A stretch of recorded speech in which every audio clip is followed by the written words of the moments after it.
भारत की राजधानी नई दिल्ली में राष्ट्रपति भवन के पीछे के भाग में स्थित अमृत उद्यान अपने किस्म का अकेला ऐसा उद्यान है जहां विश्वभर के रंग बिरंगे फूलों की छटा देखने को मिलती है।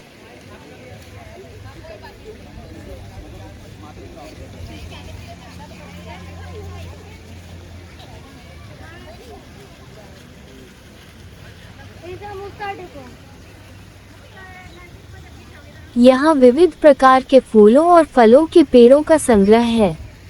इस उद्यान को देखने वालों की संख्या प्रतिवर्ष बढ़ती जा रही है।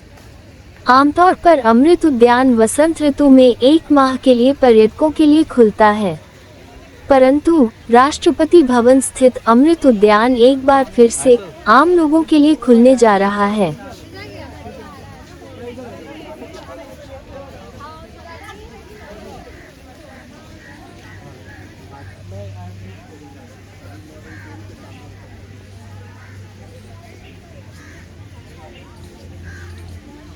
ऐसा पहली बार हो रहा है जब साल में दूसरी बार यह उद्यान आम नागरिकों के लिए खोला जा रहा है। 16 अगस्त से आम लोग एक बार फिर से 17 सितंबर यानी 1 महीने तक इस अमृत उद्यान में घूमकर इसका लुत्फ उठा सकेंगे।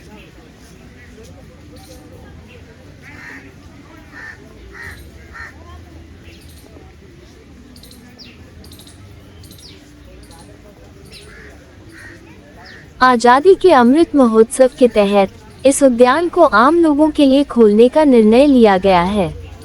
अमृत उद्यान में घूमने के लिए आम लोगों के लिए एंट्री नॉर्थ एवेन्यू के पास राष्ट्रपति भवन के गेट नंबर 35 से होगी, जहां सुबह 10 बजे से शाम 4 बजे तक प्रवेश मिलेगा, जबकि 5 बजे तक उद्यान में घूम सकेंगे। इसके लिए राष्ट्रपति भवन की वेबसाइट पर जाकर ऑनलाइन टिकट बुक किया जा सकता है। वेबसाइट का लिंक इस वीडियो के डिस्क्रिप्शन में मिल जाएगा। इसके अलावा राष्ट्रपति भवन में लगी कियोस्क मशीन से भी टिकट ले सकते हैं। अमृत उद्यान के साथ साथ पर्यटक अपने स्लॉट ऑनलाइन बुक करके राष्ट्रपति भवन का संग्रहालय भी देख सकते हैं।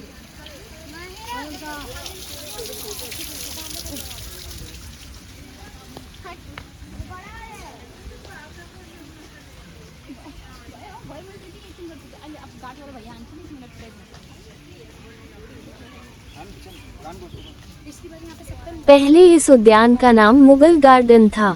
स्वतंत्रता के 75 वर्ष पूरे होने पर चलाए जा रहे आज़ादी के अमृत महोत्सव के मौके पर राष्ट्रपति भवन ने इस फैसले का ऐलान किया। राष्ट्रपति भवन में कुल 5 उद्यान हैं, जिनमें से एक मुगल गार्डन के नाम से जाना जाता था। अब राष्ट्रपति द्रौपदी मुर्मू ने इन 5 उद्यानों का नाम अमृत उद्यान करने का निर्णय लिया है। इन उद्यानों में herbal garden, bonsai garden, centre lawn, lawn garden और सर्कुलर गार्डन शामिल हैं, जो अब अमृत उद्यान के नाम से जाने जाएंगे।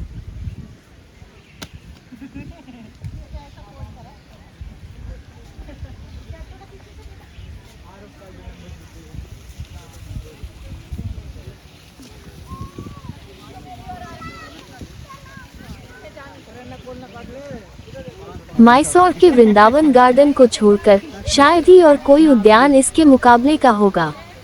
यहाँ विविध प्रकार के फूलों की गजब की बहार है। अकेले गुलाब की ही 250 से भी अधिक किस्में हैं।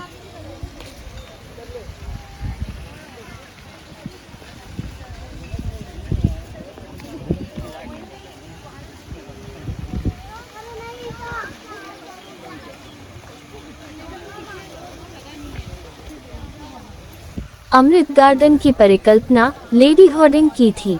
उन्होंने श्रीनगर में निशात और शालीमार बाग देखे थे, जो उन्हें बहुत भाए।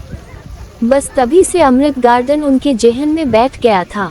इसकी अभिकल्पना ब्रिटिश वास्तुकार सर एडविन लुटियंस ने लेडी हॉर्डिंग के आदेश पर की थी।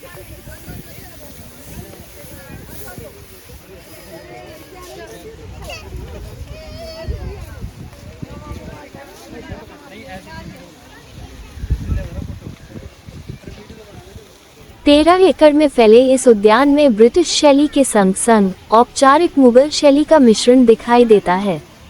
यह उद्यान 4 भागों में बंटा हुआ है। और चारों एक दूसरे से भिन्न एवं अनुपम हैं। यहाँ कई छोटे बड़े बगीचे हैं, जैसे पल गार्डन, बटरफ्लाई गार्डन और सर्कुलर गार्डन आदि।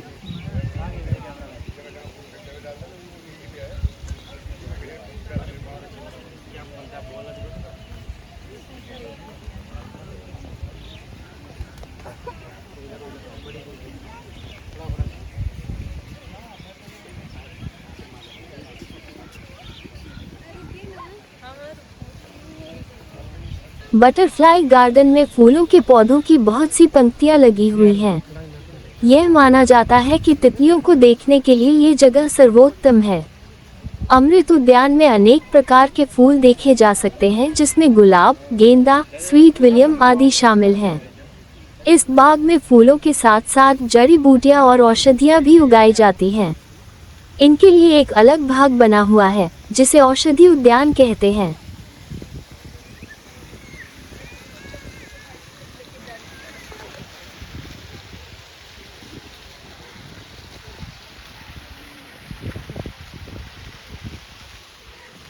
अमृत उद्यान हर बसंत ऋतु में आम लोगों के लिए खुलता है, फरवरी मध्य से मार्च मध्य तक। इसी समय ट्यूलिप के फूल अपने शबाब पर होते हैं, जो लोगों का मन मोह लेते हैं। अमृत उद्यान हर सोमवार को बंद रहता है, ताकि साफ सफाई हो सके और मुरझाए फूलों को हटाया जा सके।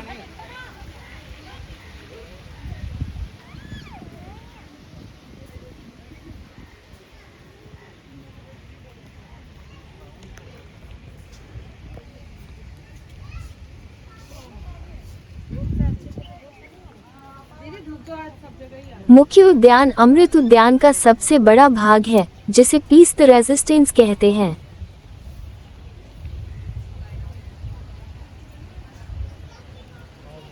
ये 200 मीटर लंबा व 175 मीटर चौड़ा है।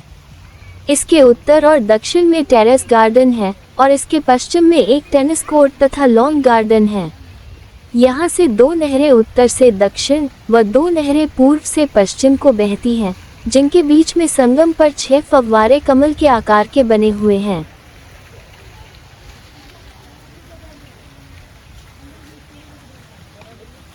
ये नहरें बाग को 4 भागों में विभाजित करती हैं। यही मुगल वास्तु की 4 बाग शैली का आभास होता है। इन कमल फव्वारों से 12 फीट की ऊंचाई तक पानी की धार उठती है। नहर के केंद्र में एक लकड़ी की ट्रे में चिड़ियों के लिए दाने भी डाले जाते हैं। बनावट के आधार पर अमृत उद्यान के 4 भाग हैं। चतुर्भुज आकार, यह उद्यान मुख्य भवन से सटा हुआ है। इसे 4 भागों में बांटा गया है। उद्यान के मध्य भाग में राष्ट्रपति द्वारा स्वागत समारोहों और प्रीति भोजों का आयोजन किया जाता है। 1911 में जब अंग्रेजों ने तय किया कि राजधानी कलकत्ता से दिल्ली ले आए, तो उन्होंने दिल्ली डिजाइन करने के लिए प्रसिद्ध अंग्रेज वास्तुकार एडवर्ड लुटियंस को इंग्लैंड से भारत बुलाया। उन्होंने दिल्ली आकर वायसराय हाउस के लिए रायसीना की पहाड़ी का चयन किया। उसे काटकर वायसराय हाउस, जिसे अब राष्ट्रपति भवन कहते हैं, का जो नक्शा तैयार किया, उसमें भवन के साथ साथ बाग बगीचा तो था, लेकिन वो ब्रिटिश शैली के थे। तत्कालीन वायसराय लॉर्ड हॉर्डिंग की पत्नी लेडी हॉर्डिंग ने तब यहाँ भारतीय शैली के उद्यानों का प्रस्ताव दिया और फिर अमृत उद्यान की परिकल्पना भी की।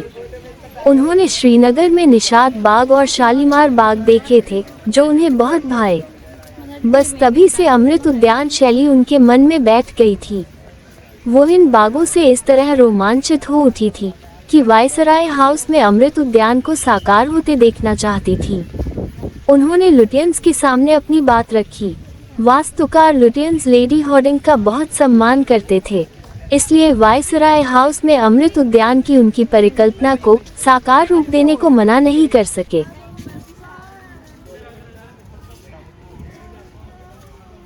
पर्दा गार्डन ऊंची ऊंची दीवारों से घिरा मुख्य उद्यान के पश्चिम में है। इसमें छोटी छोटी तराशी गई झाड़ियों से घिरे गुलाबों के वर्गाकार उद्यान हैं। इसकी दीवारों के किनारे किनारे खूबसूरत चाइना ऑरेंज के वृक्ष हैं। फलों के मौसम में इन वृक्षों पर आभूषणों जैसे नजर आते फलों की संख्या पत्तियों से कहीं ज्यादा हो जाती है। लंबा उद्यान, यहाँ से होकर वृत्ताकार उद्यान के लिए रास्ता जाता है। लंबे उद्यान में गुलाबों के लंबे लंबे गलियारे हैं, जिनमें तराशी गई छोटी छोटी छतरीनुमा झाड़ियां हैं, जो देखने में ऐसी प्रतीत होती है जैसे एक खूबसूरत रंगीन विशाल गलीचा बिछा हो।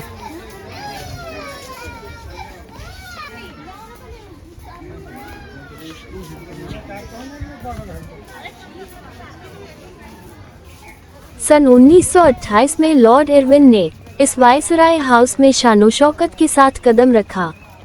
उन्हें लुटियंस द्वारा डिजाइन किया गया भवन और परिकल्पित अमृत उद्यान बहुत भाया। सन 1947 में भारत की स्वतंत्रता उपरांत वायसराय हाउस का नाम बदलकर राष्ट्रपति भवन कर दिया गया।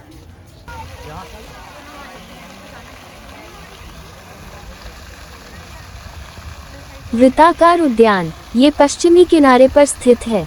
इसमें साल भर खिलते रहने वाले अनेक प्रजाति के फूलदार पौधे हैं। इस उद्यान के मध्य में स्थित फव्वारा इसकी खूबसूरती में चार चांद लगा देता है।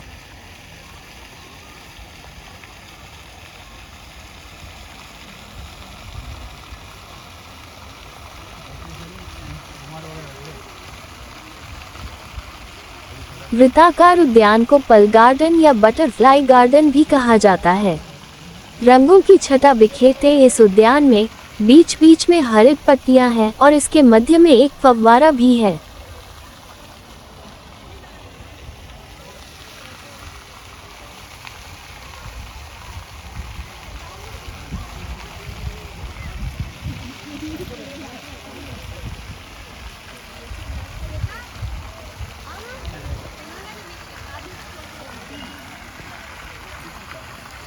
कुछ नामों को बदल देने के सिवाय लुटियंस द्वारा रूपांकित किया गया ये भवन जैसा था वैसा ही आज भी है।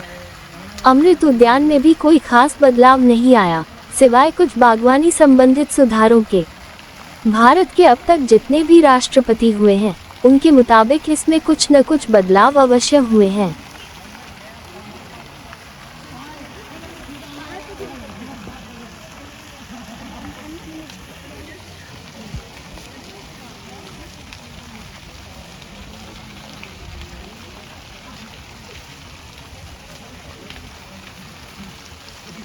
भारत के अब तक जितने भी राष्ट्रपति इस भवन में निवास करते आए हैं, उनके मुताबिक इसमें कुछ न कुछ बदलाव जरूर हुए हैं। प्रथम राष्ट्रपति डॉक्टर राजेंद्र प्रसाद ने इस गार्डन में कोई बदलाव नहीं कराया, लेकिन उन्होंने इस खास बाग को जनता के लिए खोलने की बात की। उन्हीं की वजह से प्रति वर्ष मध्य फरवरी से मध्य मार्च तक यह आकर्षक गार्डन आम जनता के लिए खोला जाता है।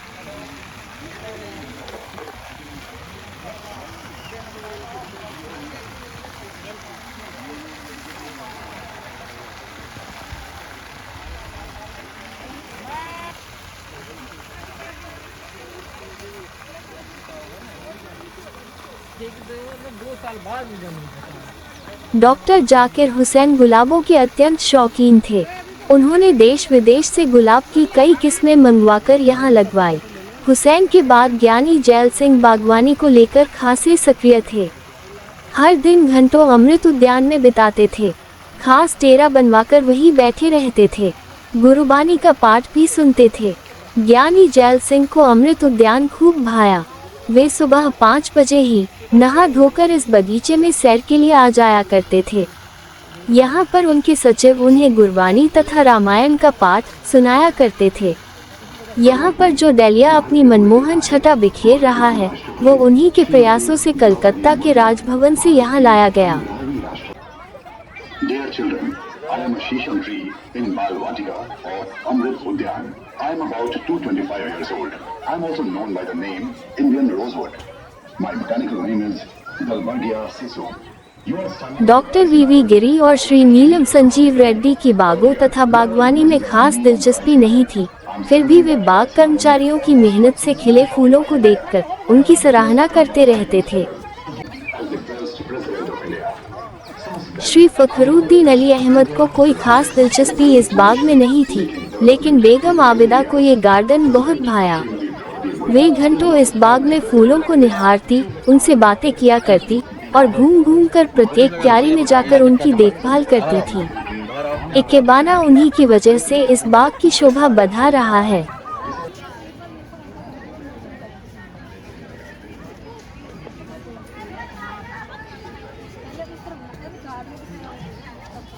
डॉक्टर शंकर दयाल शर्मा को फूलों से अधिक उनकी खुशबू से प्यार था। डॉक्टर शंकर दयाल शर्मा ने खुशबूदार भारतीय फूलों को वरीयता दी, जिनमें चंपा, चमेली, हरसिंगार जैसे फूल हैं।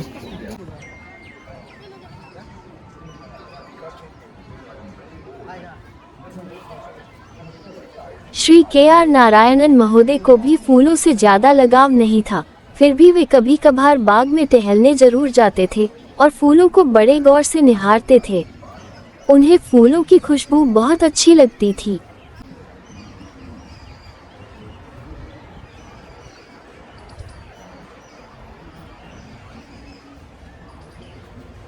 मुगल शैली विकसित किया गया यह उद्यान 6 हेक्टेयर क्षेत्र में फैला है। उद्यान को राष्ट्रपति भवन के पिछवाड़े इसलिए रखा गया है क्योंकि मुगलों के बाग बगीचे महल के पीछे ही हुआ करते थे।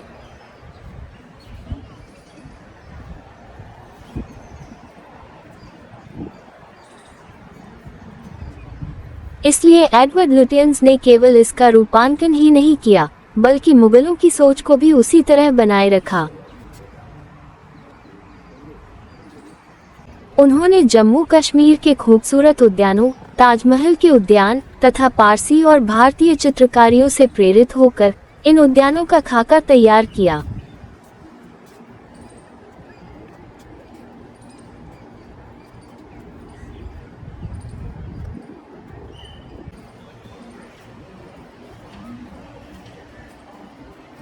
यहाँ बोने नट व ओक्लाहोमा सहित अकेले गुलाब की ही 250 से भी अधिक किस्में हैं।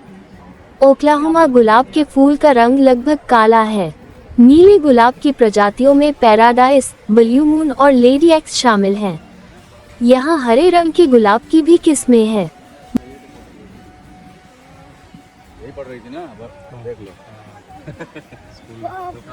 मौलश्री, पुत्रनजीव, सरू, जूनिपर, चाइना ऑरेंज जैसे वृक्षों से हमेशा हरा भरा रहने वाला इस उद्यान में कई प्रकार के दुर्लभ फूलों की बहार देखने को मिलती है।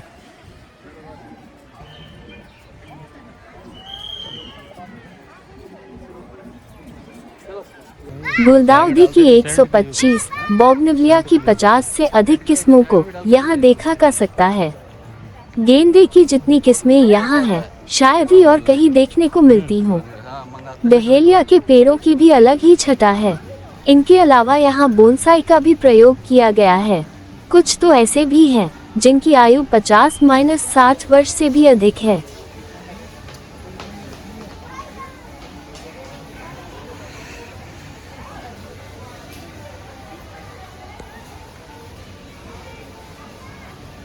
वहीं डॉक्टर APJ अब्दुल कलाम जी ने बोनसाई के पेड़ों को देखते हुए 5 साल गुजार दिए। डॉक्टर APJ अब्दुल कलाम एक महान वैज्ञानिक के साथ साथ प्रकृति प्रेमी भी रहे हैं। उन्हें इस बाग के बोनसाई पेड़ बहुत अच्छे लगते थे। वे लगभग प्रतिदिन इस बाग में सैर करने आते थे। उन्हें फूलों से भी बहुत लगाव रहा। वे चाहते थे कि इस उद्यान का कोना कोना ऐसा हो जहाँ कोई न कोई फूल महक रहा हो। वो इन पेड़ों के नीचे खुद में ऊर्जा पाते थे। कलाम साहब की कोशिश थी कि इस बगिया का हर कोना महकता रहे।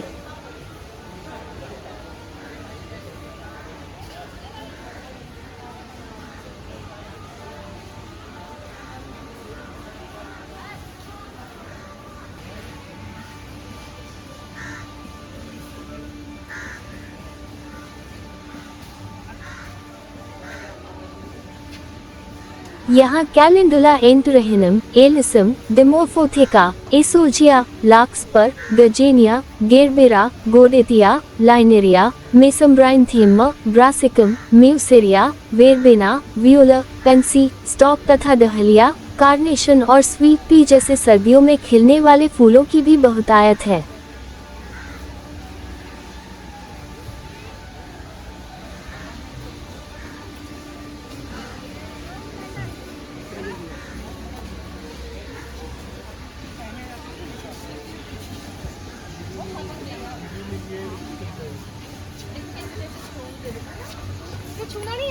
यहाँ लगे संगीतमय फव्वारों में रोमांचक फव्वारों के ऐसे जोड़े हैं जिनसे शहनाई का संगीत और वंदे मातरम की धुन निकलती है।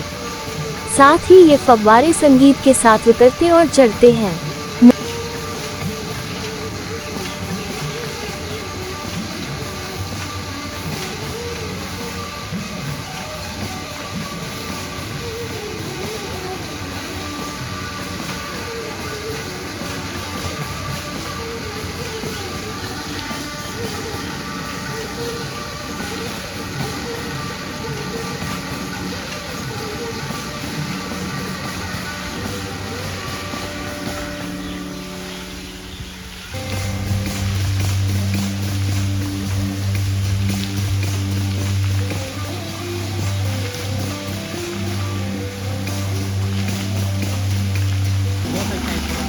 अमृत उद्यान हर वर्ष फरवरी मार्च के महीने में वसंत ऋतु में आम जनता के लिए खोला जाता है। यहाँ सोमवार के अलावा सभी दिनों पर सुबह 9:30 बजे से दोपहर 3 बजे तक दर्शक आ सकते हैं।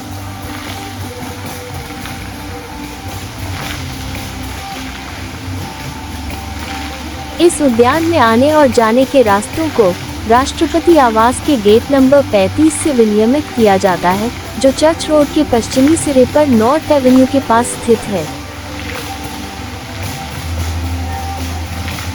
उम्मीद है आपको यह वीडियो पसंद आया होगा। इसी प्रकार के अन्य वीडियो देखने के लिए कृपया इस चैनल को सब्सक्राइब करें। धन्यवाद।